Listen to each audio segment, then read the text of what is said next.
পকেটে, রাশিয়ান ভাবি আসবে রকেটে। আরে আমি টাকা রেখেছি পকেটে, রাশিয়ান ভাবি আসবে রকেটে। তা বলছি রকেটে চেপে আসবে নাকি রকেট ক্যাপসুল খেয়ে আসবে? বড় হারামি হো বেটা। প্লিজ ব্ল্যাক ডগ খাচ্ছি।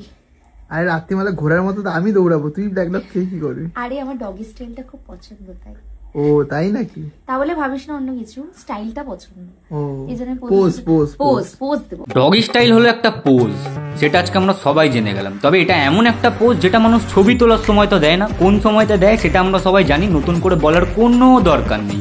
ঠিক আছে, এবার দেখো আমি যদি এখন রাশিয়ান ভাবিকে আর রাশিয়ান ভাবির বরকে যদি বলি কুত্তা চোদা, তাহলে কিন্তু এদের রাগ হবে, কারণ আমি গালাগালি দিচ্ছি।